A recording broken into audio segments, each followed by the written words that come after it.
But anyway, I made some notes today.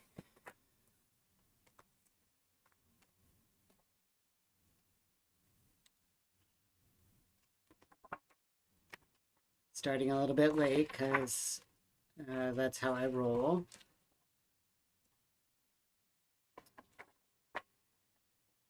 So, what I wanted to talk about first is Siddhasana, the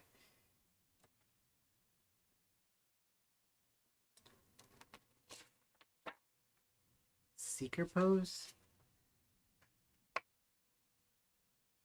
Oh, jeez. Yeah. The seer pose. I can't read my own writing. Okay, that makes a lot more sense. So I think of this as one of the most optimal positions, meaning that when done right, you're really engaging at least most of your core muscles. So you're uh, contracting through the psoas, down through here, and also through the whole spine area, the erector spine muscles, and down through the scapula, down in the back here. Sideways so we can see all different sides. So scapula, and then the erector spine goes all the way up. Uh,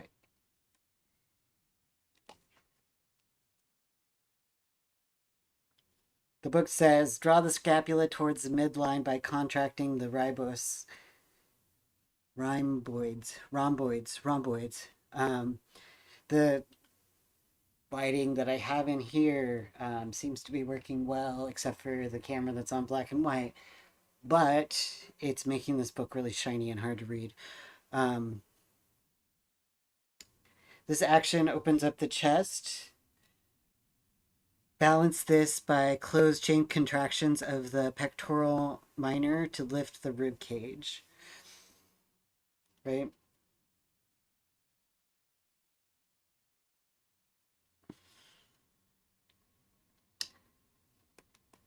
I think most of this is a bunch of the more complicated muscle names. Um, So here's another good one. Lift the spine by gently contracting the triceps, pressing the hands into the knees. So it's a very light push, but you're kind of pushing all this up. And using the rectus abdominis, your abdominal muscles, to really activate into the pose. So I think this is a good pose to start with and just breathe with for a second.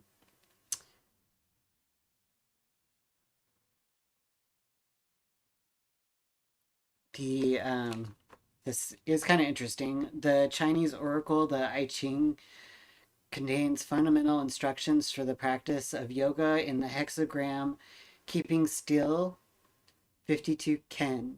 This hexagram resembles a vertebral unit of the spine. The text contains instructions for achieving stillness by stabilizing the spine from the sacrum to the skull. This section shows how to optimize Siddhasana by sequentially activating various muscles. Right, so that's what we just went through.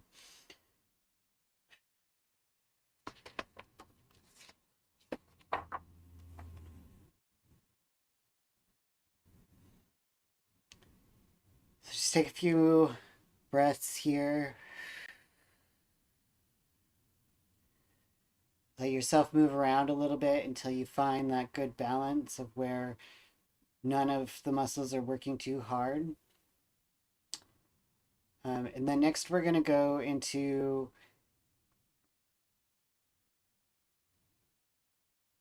Gomukhasana, or the cow face pose. For this one, the way that I found it easiest is to lift the right arm up above the head and then gently pull it down with your other arm until it comes into the mid back, and then take your left arm and then reach up until you are as close as you can be to touching. And this really forces the chest open, and there's a tendency to tweak the spine, the neck, to because you're kind of like this, right? And you want to think about pulling this so that if your neck was doing that, that it would be straight up. It's pretty, um, it's an interesting and difficult position, and I think of that being more important than like if you're like this and you can touch or you can grab, like that's not as good as being as vertical as you can be. And then you can either just spiral or gently release the arms, and then take the left arm up above the head and pull it down in the same way, and then take the, see if I can even just turn a little bit more. So take the left arm and pull it down, and then you take the right arm and reach up. I am more flexible on the other side, so I should have shown it first there. But this is good because I'm doing the kind of tilted um, neck thing. Actually, there we go. So the tilted neck thing, right? So I'm going to focus on trying to square that up and square up this other arm. So just to show you what it looks like when they're more like touching. See how it's kind of like most angles are uh, aligned. Go ahead and spiral out of that. It's been a while since I've really done the names because I've just been practicing by myself a lot. Oh, okay. So the next position that we're going to move into from there, you don't have to turn or anything, I'm just trying to be able to show better, is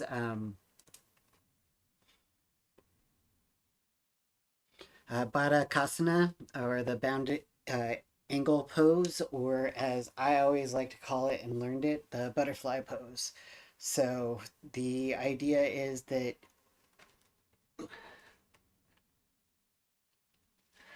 your feet are together and your knees are as close to the ground as possible. You can push them down gently, or whatever feels comfortable to you.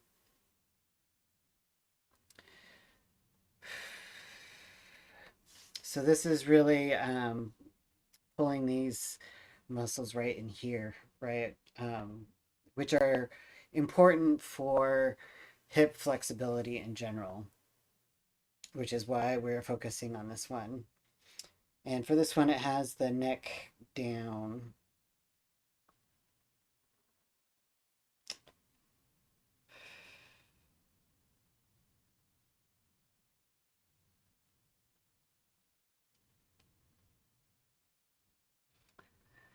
Sometimes with this, I like to come down onto the ground, trying to keep my tailbone on the ground, but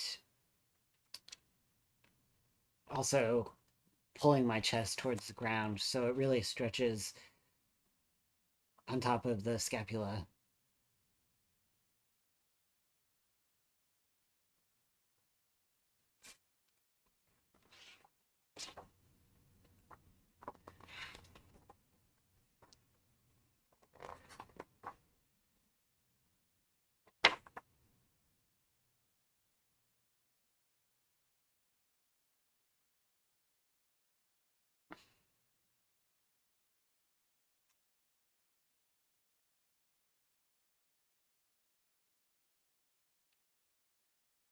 Go ahead and pull up from that. The next one is Janu Surasana, or head to knee pose. I think it's also sometimes called runner's pose. So from here, you're just going to take your left leg and straighten it out. And then pull your right foot into your left thigh. And then thinking about keeping your back straight, if you need to, you can put some kind of a prop underneath to keep your bum up, your scapula up, right? Um, reach up high towards the heaven. I don't really believe in heaven. That's the way that other people always teach it. So that's what came out of my mouth. Anyway, reach up high towards the sky. I like to also think about this leg. I mean, is my hip kind of popped open or is it aligned well? Right? So is it like this? Because that's a different stretch than if it's like this, right? Is it pointed? Is it, you know, tense? Because what we want is we want it flexed. We want it to be in alignment. We don't want it to be open. I guess closed hip. Arms up, back straight, and then keeping your back straight as long as possible. Fall forward until you can't anymore, and then release down and grab that foot or your wherever you are on your leg, whatever feels good.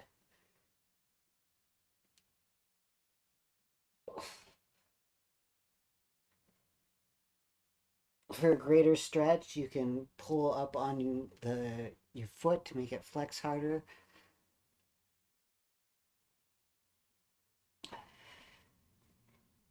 You can also, the counter of that, right, is pulling your body towards.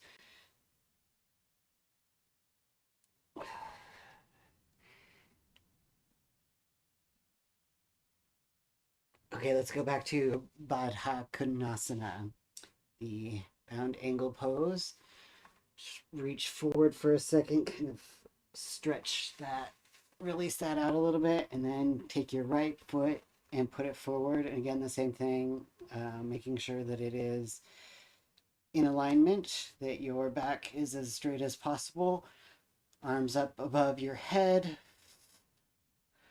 stretching up. Keep stretching up as you pull forward, keeping your back flat as long as possible until you fold down, reaching for your foot or wherever you are on your leg for a greater stretch. Pull up on your foot to make it flex while pulling your body further down.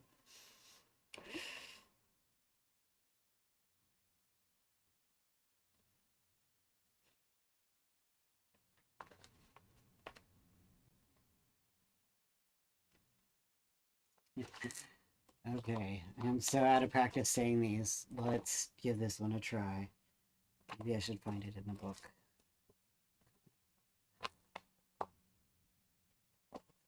Practice, practice, practice. Right? Even when it makes us uncomfortable. Pashimoto Anasana. Hey, intense stretch to the west pose or, leg stretch. Reach as far down as you can. Looking maybe doing bad. Let us start by remembering to keep our back as flat as possible. Reaching up, making sure that our hips and our legs are aligned, and then coming forward, holding it until you can't. Relax down, grab wherever for a greater stretch. Pull up on your feet as you pull your chest forward.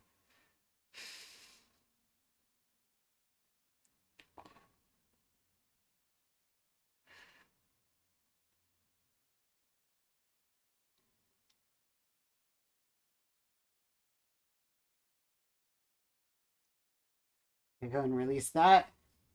Next, we're going to do. God damn it.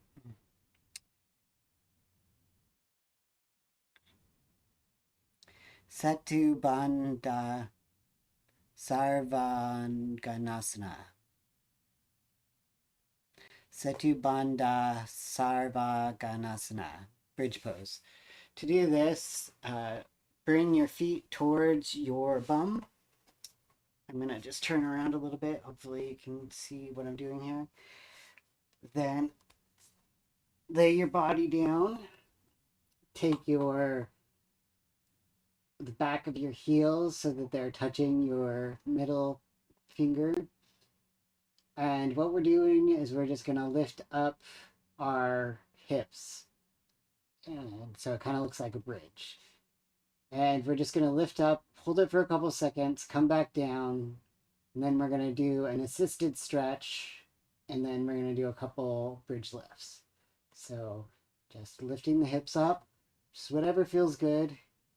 Doesn't have to be intense at this moment. Just feel your body, feel what muscles are being engaged, and see how I'm kind of moving around a little bit. I'm leveling myself out so everything is as even as possible on all of my body. And then I'm going to come back down. And then I'm going to lift back up again, and I'm going to use my hands, and I'm going to put them on my hips. If you can't get to this point, that's fine. Just hold. And I'm going to push up. Sometimes, usually I can actually get underneath and push up here because I have weird hyperflexibility. But I'm having a hard time today because my back is perpetually out. Push. Oof. And relax.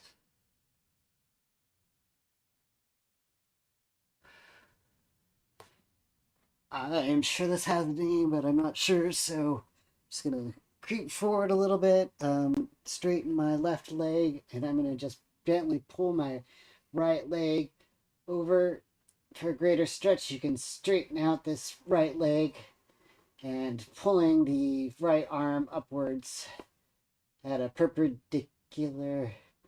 parallel angle to the leg, perpendicular to the body.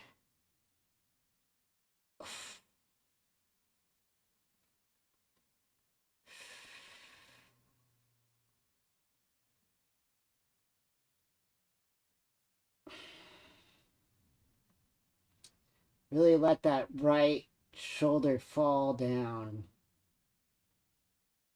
Right, and then come back to center, straightening that right leg, pulling that left leg up, and then pulling it over while taking the left arm out.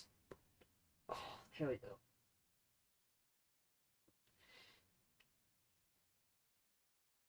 I just call this lower back pop pose. All right, and then we're going to come back up to bridge position, and we're going to do one lift to just feel how we're at. So we're going to hold it for a couple seconds, and then we'll do 10, even numbers. Let's do 9 lifts. Okay, so lifting up, feeling around, good. Okay, and back down, and then I'm going to say up 1, which means come down, and then up 2, then 2 means down, right? So up 1, up 2, up 3, up 4, up 5, up 6, up 7, up 8, up 9. I guess that's 9. And then you can just lay there for a moment as I remember what I was doing. Oh yeah. So if you feel good about this, if not, don't worry about it. Urdhava Dhanursana, or upward bow, or see, this is where the acrobatics in my brain starts getting confused because this is actually what we call a bridge in acrobatics, I believe. Now I don't trust myself. The other one is like a half bridge or something.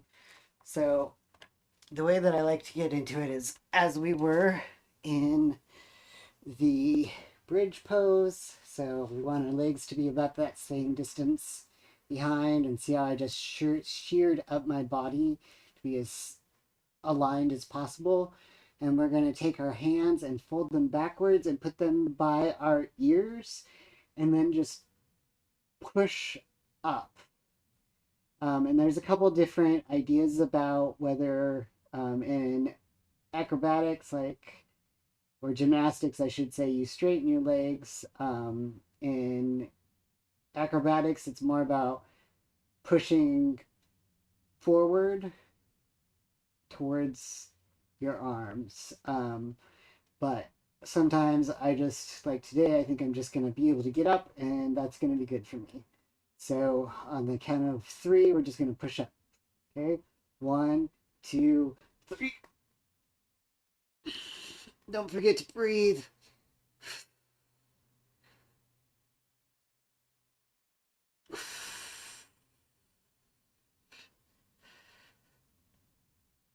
And down.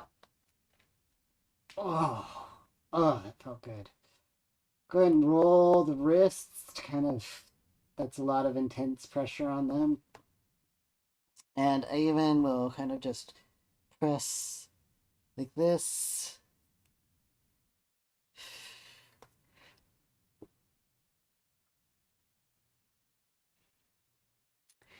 And then from that, we're just going to roll over and...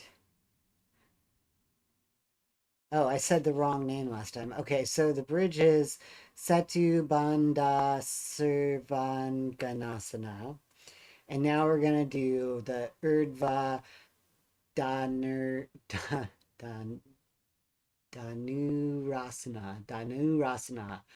Urdhva Dhanurasana. Or upward bow.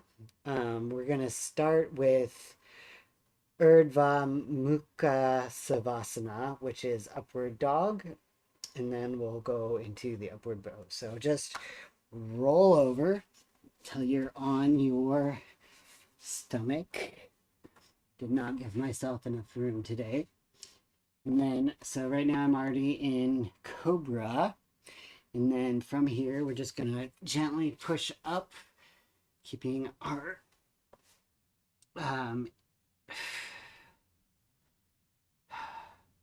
shoulders back and down. And the true way of doing this, and I don't know if I'm going to be able to do it today, you're actually, yep, there you go, off of the ground. But you know, that's more of an advanced position. You want your head to be looking upwards to really increase that stretch through the front part of the body. And then go ahead and release that back down. And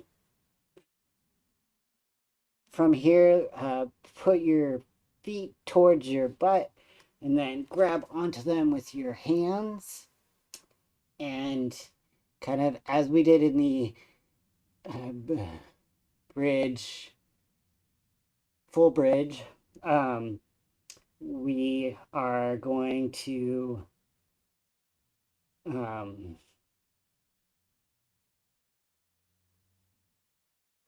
sorry, I'm getting lost in all the different ways that people have called that bridge pose of like a half circle. Half circle works good. Okay, we'll call it half circle. And then, so this is kind of like the half circle on the other side.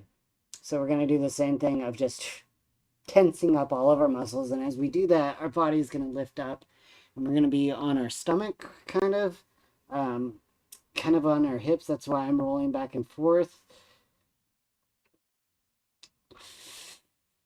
The idea is not to roll back and forth, and push up as much as you can while remembering to breathe. Go ahead and let that go. I like to pull my feet up to stretch the thighs. Then from here, I think I have us going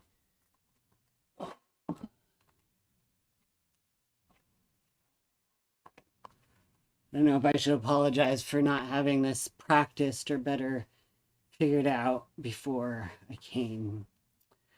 Oh yeah, so we're gonna go back into the Urdhva Mukha Savasana or upward dog. Shoulders back, head up. Even if we've been in this pose before, we should still be doing it right. And then, not give myself enough room today. We're going to push into downward facing dog or Urdhva Mukha Savasana. And to do this, you put your toes on down. I don't know if I can show you. Like this, put your toes down. And then lift your butt up. You might have to walk your feet forward. Technically, you shouldn't have to, but I don't know. My body's weird. I've never not been able to.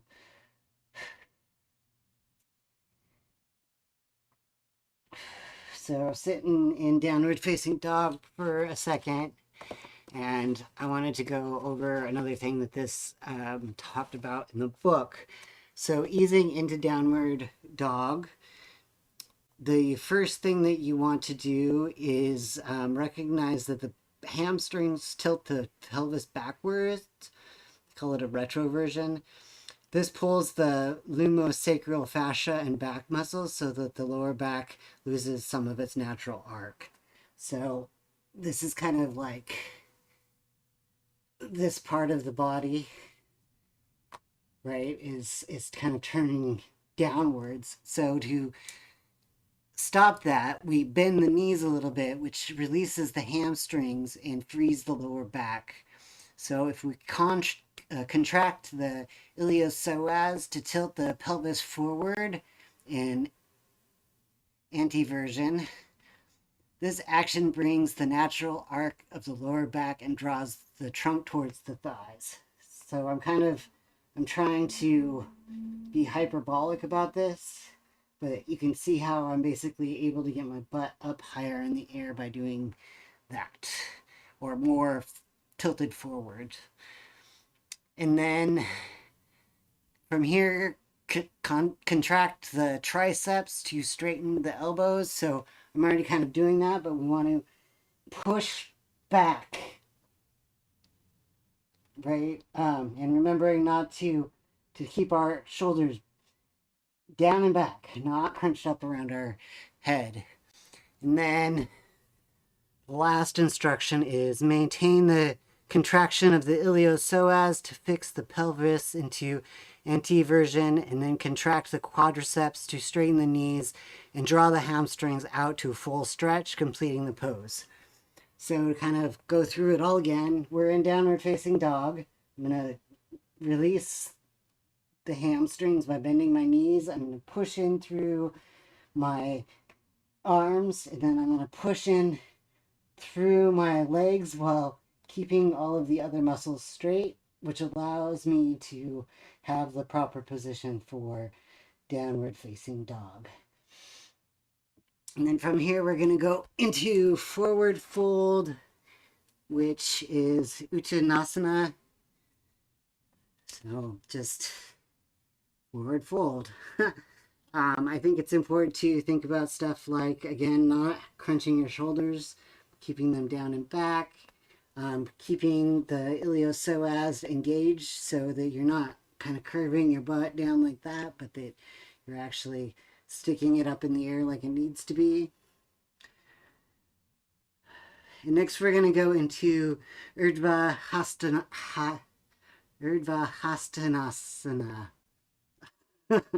or mountain pose. So this is the one where you just spiral your hands up, and then you're standing with your hands above your arm, above your head, called mountain pose. And then after that, we're going to go into Utkatasana.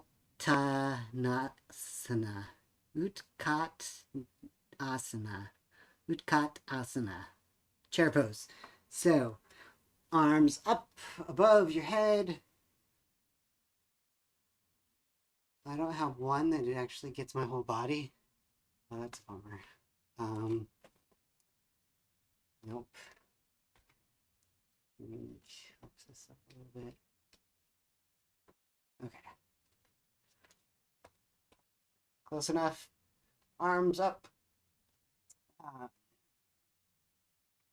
and sometimes I like to just go into chair from forward fold, but it's harder to explain. So chair is just kind of like it sounds. You're just gonna take this pelvis region, keeping your arms up above your head, but I'm gonna put my hands here so you can see, and you're just gonna sit down. And you want your legs to be again that like opening or like coming in the pigeon-toed or the duck feet, right? You want it to make sure that everything is aligned and your arms are aligned with your back, and just push in as much as you can.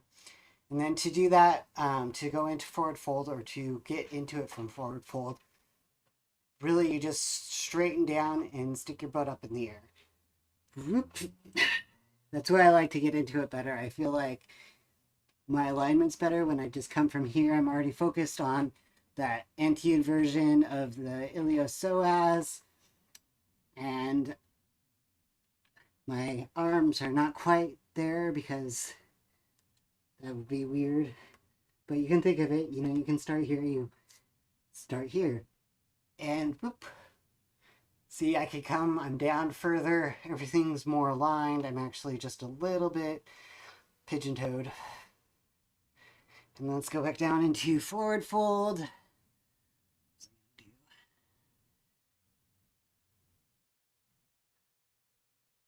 Okay, so from here, as we're in forward fold, we're going to move to Adho Mukha Savasana, which is downward dog. And then we're going to go to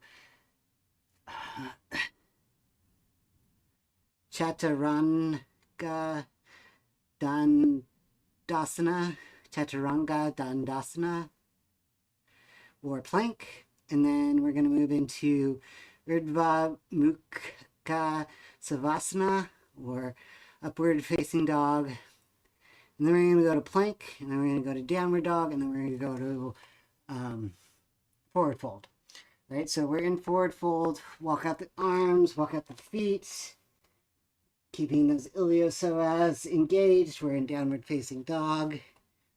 Pull my legs out a little bit, and then gently move the body forward so that your shoulders are over your wrists and your butt is in alignment with the rest of your body. And I think this can be a very challenging pose if you want to make sure that you're keeping it everything straight and rigid. If you want to do it not so hard, you can take your knees to the ground. If you want to make it harder, you can take your arms. You can't see it on any of these. Take your arms into a triangle and then go up from there. And that makes it harder to stick your butt up in the air. It makes you kind of have to be more in alignment. Okay, so we are in plank, which is, I guess, also called four-limb staff. And then we're going to go up into upward dog. So just roll the feet so that you are up on the bottoms of your feet, and see how none of my body is actually touching the ground. And then I'm just going to roll back over and kind of, so upward, roll back through plank into downward dog, step forward into, throw your glasses across the room, step forward into forward fold, up into mountain, back down into forward fold, step back into downward facing dog, plank, upward facing dog, plank, downward facing dog, forward fold, mountain,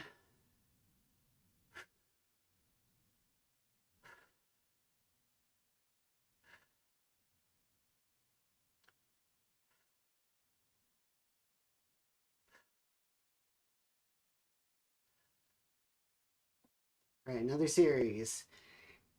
Forward fold, downward dog, plank, upward dog, plank, downward dog,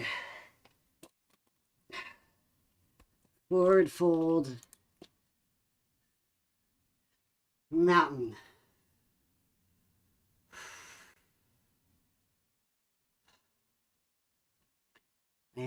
I went through that a little bit faster than I thought I was going to.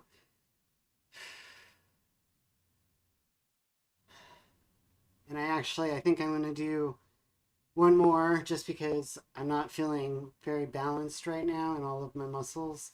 That was kind of going to be all I was going to do. So I might have to look up the names of these later.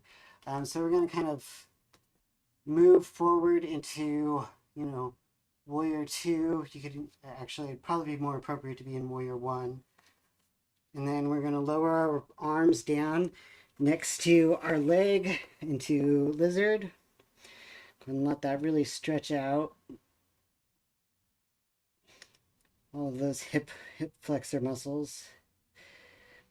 And then from here, we're going to take our left hand and put it outside of our left foot. And we're going to just walk our left foot over to our right hand and then lay it down. And so now we are in pigeon. And again, I'm crunching my shoulders, so I'm going to think about pulling them back and down. Just think of the body as a bunch of angles, right? I'm going to make my hips so that they are centered. Pull my leg out a little bit so it's a little bit straight. Well, nothing on me is actually straight, but then I'm going to look backwards across my right shoulder and gently let my body kind of tilt over as I reach back for my right leg. Generally, if you can stay in the same position without having to kind of tilt like this, that's best, but this is the way that I found to get into the full pigeon.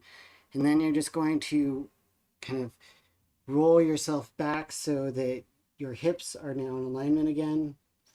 And I don't actually know what this front hand is supposed to do, but I always have it centered on my body to keep myself in balance. I'm really thinking about trying to push this leg out so that I can push this right hip down into the ground. The other reason I kind of like to roll is because you kind of can get a little bit of a stretch right here. You can even full on come over here and stretch. That pulled out. And come back down. And I'm going to do my neat little changeover where you just kind of pull your leg around so you're in a sitting position. Again, lifting up that back, the scapula, so that you are not rolling your back, pulling down this right hip as you pull the right leg into the chest and gently twist. Come in so that one knee is over top of the other knee and push in. Come down and put your arms around your knees and pull them into your chest. And we're going to flip it around and do the other side. Same thing, starting with knee over knee. Pull it into your chest.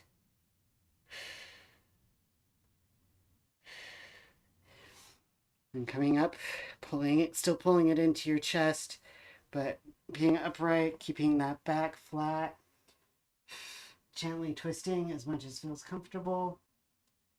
And we're going to do that same magic move of where we take our left leg and swing it around until it is behind us. And then we're going to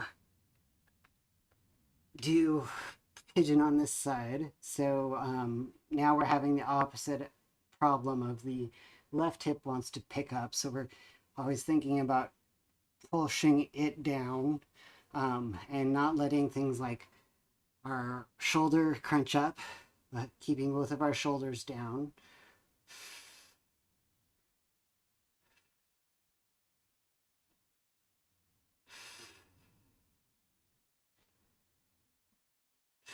It's weird, my because that's the glutamus maximus keeps on tensing up.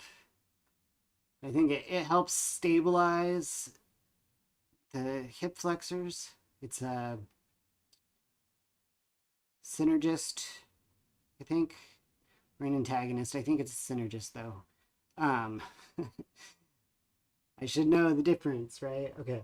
And then we're gonna do the thing where we roll so that we're kind of again stretching this inside of the thigh. And then reach back with our left hand to our left ankle and then roll forward, pushing that left hip into the ground. Again, shoulders back, head up, chest open. This right arm is really just here for support. And then let's come back to kind of where we started with the Baddha Konasana, or bound angle, or butterfly. And stretching these interior muscles, really folding in half here of where this part of my body is all folding as one, and keeping that fold as much as possible, and not trying to, like, if you're here, that's fine, you know, wherever you are, keeping that fold as straight as possible. And then go ahead and relax.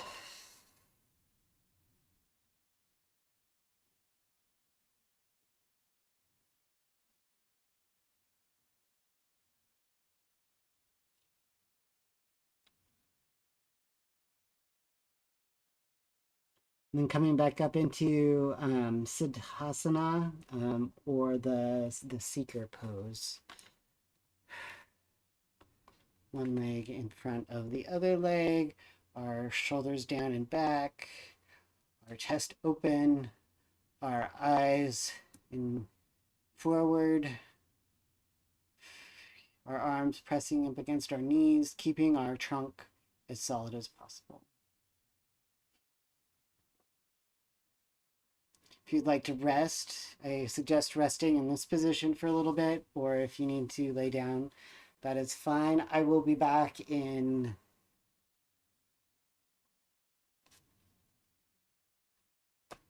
maybe 7 minutes to do our art lesson.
All right.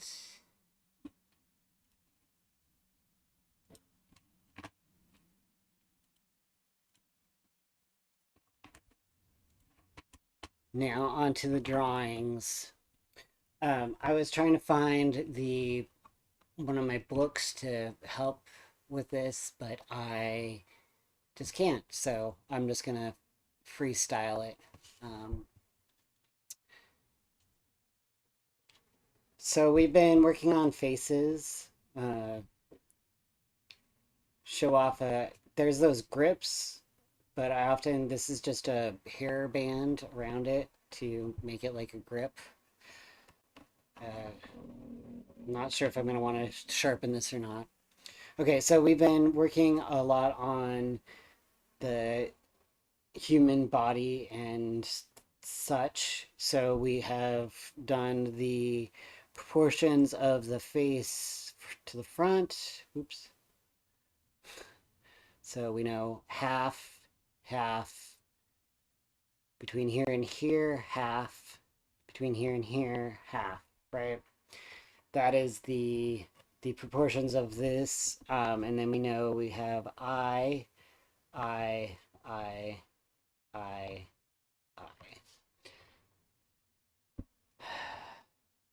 And then ear. From just about the nose to the top of the eye. So, and then the half of that is we pull one, and then here's another circle, and then again it's the same half, half, half, nose, mouth. Um, Again, if this would be half an eye, and then eye, and then eye, and then oops, that's a big ear, right? And it looks very alien, but once you put all the hair on and everything, it starts to make a lot more sense. Oh, can you even see this? I think we did this last time. Ah, shit.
Actually, just a lot better, isn't it? Hmm.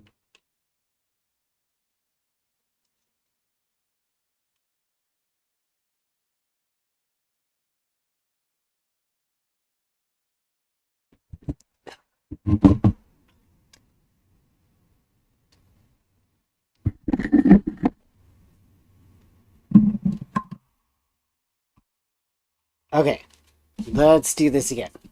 So, I'll try to draw darker. We have the circle.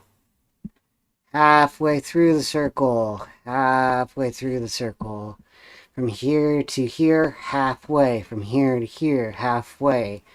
We have one eye, one eye, one eye, one eye, one eye. And then the half view is going to be pretty much the same. We have the circle, or half circle, and we have another circle right here. And then from there to there, we got halfway. From here to here, we have halfway. And from here to here, we have halfway. So, a little bit better there. And then we have a half a circle, and then we have an eye, and then an eye, and then the ear goes from the top of the eye to the nose, right? Um, Looks like an alien until you finish it. So what I want us to work on today is the three-quarter view. And if you want advanced, then I'd like to see you do a three-quarter view of the whole body. But I'm just going to focus on teaching the three-quarter view of the head. If this is easy for you, then this is really going to be review and you're going to be really bored. But we're gonna do it anyway.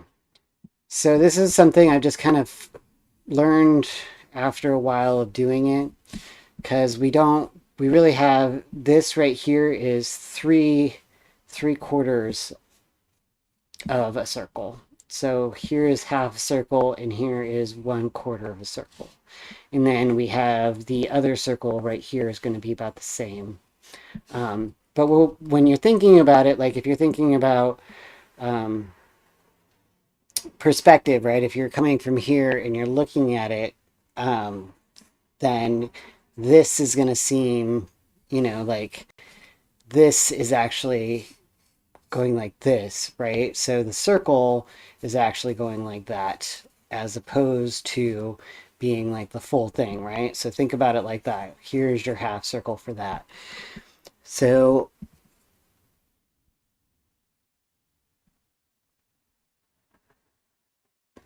I guess, yeah, I don't know exactly the easiest way to kind of try to figure out how to teach it, other than, you just want to kind of do this weird elongated circle right here. And then again, the other one going at this angle right here, right? So this is still a full circle. It's just that has here you can only see half of the face, and here you can only really see, or half of the head, and here you can only see half the head. Here you're kind of getting to see three-quarters of the head.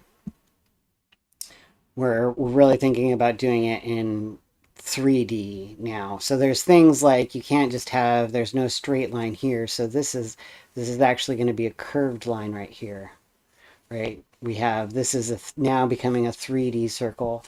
And again, we get half and half. And so it's going to be here. And then the mouth also half and half. So it's going to be here.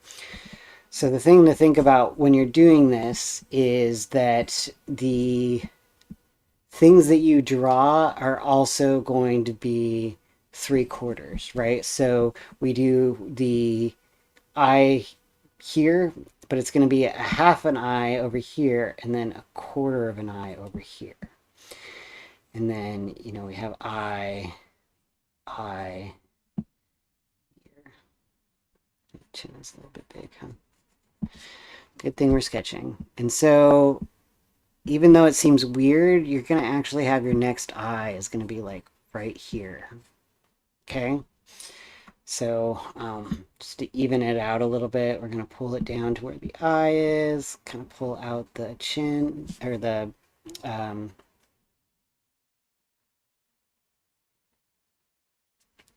this part of the face, and then coming down into the chin. And then I like to do the nose first because it just kind of gives me something solid to work off of. And so I'm just going to pull it out. And again, half of the nose is going to be here, and then 1/4 of the nose is going to be over here. So just doing a very simple kind of line drawing of the nose, right? You can see the middle line coming down right here. So you can see that half of it's over here. And same thing with the mouth. So half the mouth and 1/4 of the mouth, right? And then coming into the eye, we have one eye here. It's going to be our full normal eye.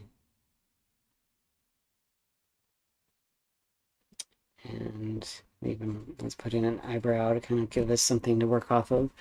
And then again, over here, this eye is really going to be like right here, right? And even though that seems kind of weird, you know, like that's what it is.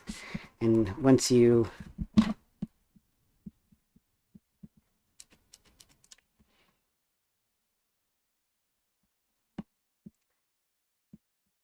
erase everything, and depending on the nose, I'm kind of making a very flat nose here, so you're seeing more of the eyes than you would in somebody who has more of a European nose, right?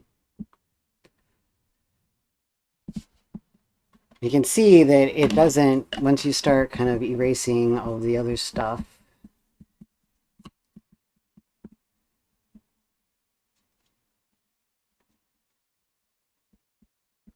it makes sense. Um, Same with the ear, which always seems, you know, when I'm first looking at it, it just seems really weird. But then once you kind of put it in, you can tell that it's a little bit more normal, right? So let's draw somebody with wispy long hair. We'll start it here, around their face, and over here, kind of a couple wisps come down and tucks behind their ear. Let's pull out the neck, kind of have an idea of where it's at. Clavicle, and then let's even just, we're going to put a bun on her head. Yeah, so there she goes. She has this little cute little bun, and then a bunch of wisps that are kind of falling.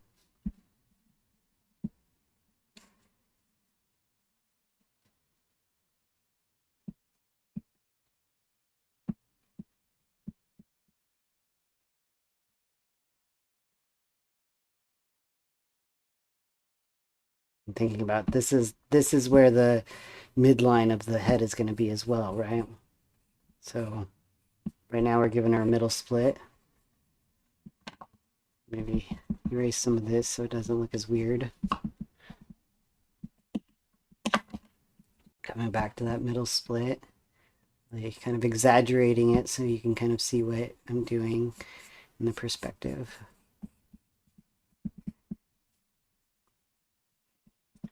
Okay, not the like fanciest drawing or anything like that, but hopefully good enough that you can see what I'm doing. Um,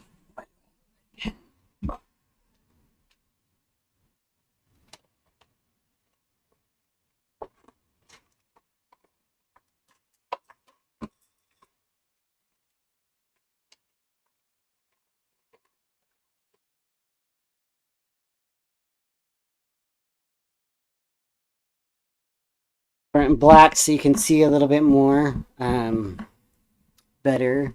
So after I've traced everything out, I always like to actually start with the nose. I don't know if there's any particular reason.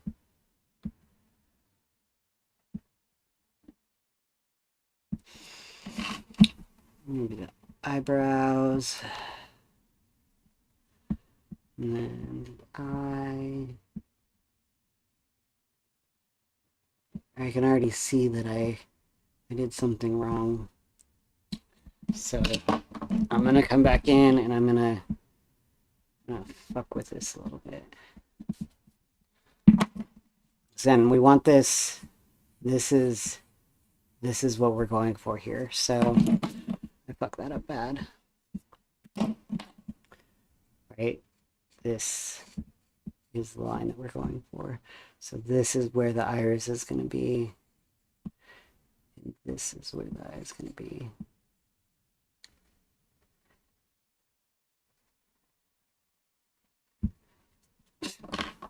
I'm like staring right into this light. It's gonna have to figure out a better way of doing this. But like again, this is too far down there. From here. And it's almost that, that what we use to be on this one, right? This eyeball side view. It's almost like that, but it's not. Right? It's gonna come all the way in, and here is the iris. Actually needs eyelashes. Just need to be there. There we go. Okay. Now back to the ink pen.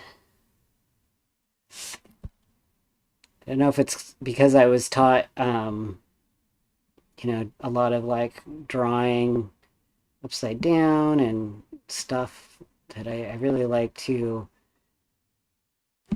especially when I'm inking, because it really helps me see when I've made mistakes like I just did right there so that I can fix them. Come into the lips. I think I start maybe at the eyes because they're always the hardest part, I think. And I can fix other things around them if when I'm inking I make a mistake there, like the facial structure part. And here.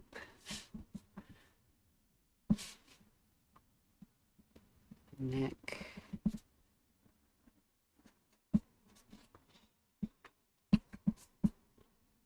Come into this part. Goes back into this bung.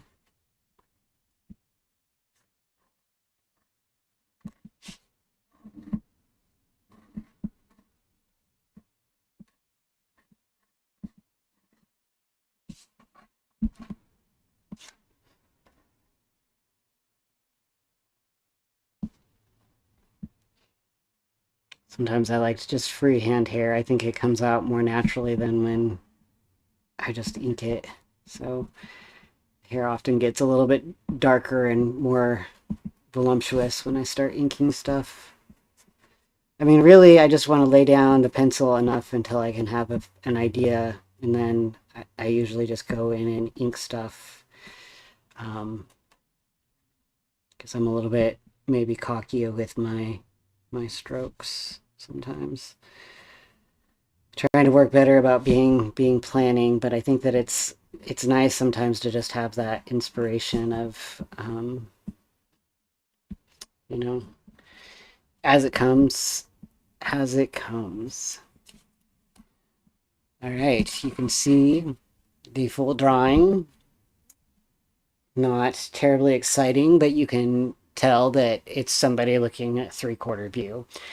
And if you're going to do the rest of the body, you do the same thing. So you can see starting with the chest, I would come, draw a straight line down and then build out the chest. This is going to be half and this is going to be 1/4, right? Same thing all the way down. So that body is really small for that head, but I'm running out of paper. And I'm just running through everything tonight. So the writing prompt that you all have is to draw the writing and art project that you have is to draw a self-portrait of your draw a portrait ideally of yourself, but I think it's good to we just are less attached to our drawing when we draw ourselves, whereas when we draw somebody else we get really distracted with it being perfect because we're afraid that we're going to make them look bad. So I really like to start with myself and then from there, or something out of my mind, and then from there I think it's good to have something you can actually look at and make sure that you're making things look how they should look. Damn it, I still fucked it up.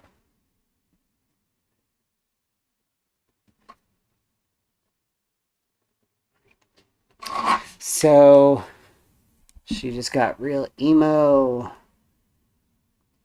Draw yourself in 3/4 view, and then kind of like a broadside, I want you to write a poem that comes along the outside of the portrait that you draw.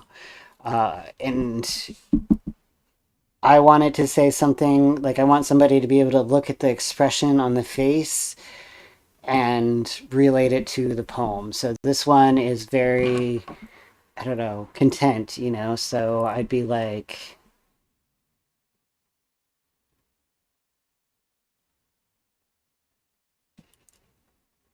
today she was content.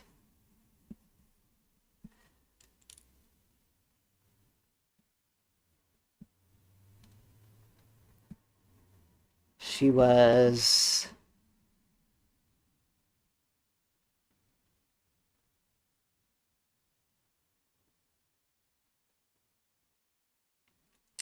at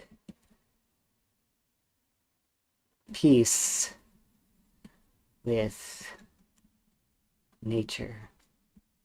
This is the cheesiest poem that I've written in a really long time, but you get the idea. Um, I don't really write poems about being content, but I guess I draw people who look content. So, you know, just something like that of where you have your three-quarter view and then you have the creative writing slash poetry that describes the emotion that you've drawn over here, right? So emotion here and here, right? Same emotion, same emotion. Great, and we are done.